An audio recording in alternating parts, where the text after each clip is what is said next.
Shalom, saudara yang dikasihi oleh Tuhan. Renungan kita hari ini berjudul Janji yang Mendatangkan Maut. Kita akan belajar dari tokoh antagonis di dalam Alkitab, yaitu Herodes, yang terambil dalam Injil yang ditulis oleh Markus di pasal yang ke-6, ayatnya yang ke-17 sampai 26. Ini adalah kisah bagaimana cara Yohanes Pembaptis meninggal. Ayat yang ke-17 demikian. Sebab memang Herodeslah yang menyuruh orang menangkap Yohanes dan membelenggunya di penjara berhubung dengan peristiwa Herodias, istri Filipus saudaranya. Karena Herodeslah mengambilnya sebagai istri. Karena Yohanes pernah menegur Herodes, tidak halal engkau mengambil istri saudaramu. Karena itu Herodias menaruh dendam pada Yohanes dan bermaksud untuk membunuh dia. Tetapi tidak dapat. Sebab Herodes segan akan Yohanes karena ia tahu bahwa Yohanes adalah orang yang benar dan suci. Jadi ia melindunginya. Tetapi apabila ia mendengarkan Yohanes, hatinya selalu terombang-ambing. Namun ia merasa senang juga mendengarkan dia. Akhirnya, tiba juga kesempatan yang baik bagi Herodias ketika Herodes pada hari ulang tahunnya mengadakan perjamuan untuk pembesar-pembesarnya, perwira-perwiranya, dan orang-orang terkemuka di Galilea. Pada waktu itu, anak perempuan Herodias tampil lalu menari, dan ia menyukakan hati Herodes dan tamu-tamunya. Raja berkata kepada gadis itu, minta daripadaku apa saja yang kau ingini, maka akan kuberikan kepadamu. Lalu bersumpahlah kepadanya, apa saja yang kau minta akan kuberikan kepadamu, sekalipun setengah dari kerajaanku. Anak itu pergi dan menanyakan ibunya, apa yang harus kuminta? Jawabnya, kepala Yohanes Pembaptis. Maka cepat-cepat ia pergi kepada raja dan meminta, aku mau supaya sekarang juga engkau berikan kepadaku kepala Yohanes Pembaptis di sebuah talam. Lalu sangat sedihlah hati raja, tetapi karena sumpahnya dan karena tamu-tamunya, ia tidak mau menolaknya. Saudara, kita bisa belajar dari sini. Orang yang tepat janji itu orang yang menyenangkan, betul ya? Setiap orang rindu punya teman, punya sahabat, punya orang terdekat yang tepat janji. Karena tepat janji itu indah. Itu sebabnya kita sebagai orang percaya pun harus menjadi orang yang tepat janji.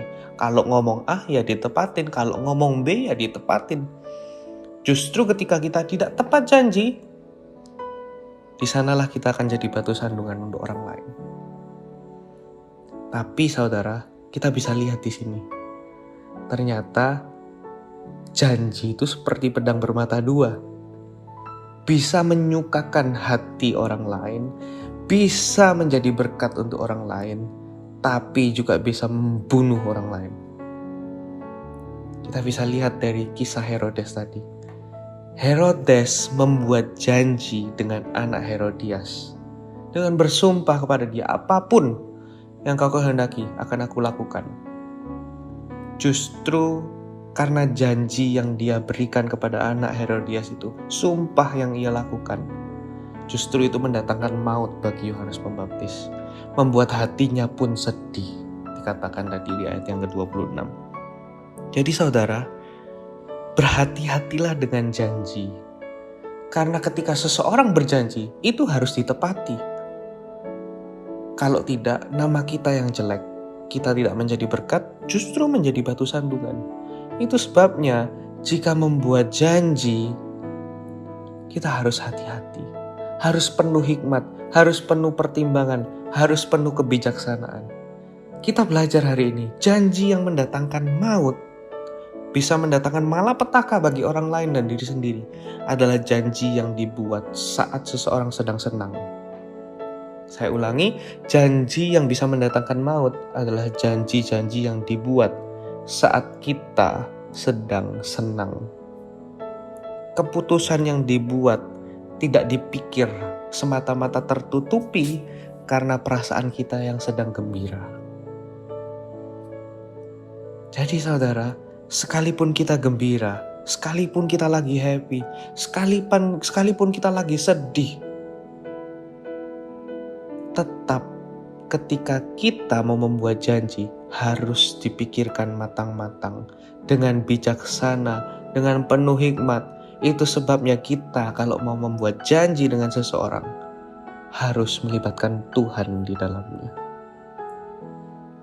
Harus berdoa, berbincang dengan Tuhan, tanya ke Tuhan. Tuhan, aku pengen buat janji gini, berkenankah di hadapanmu? Apakah dampaknya buat hidupku, buat orang lain?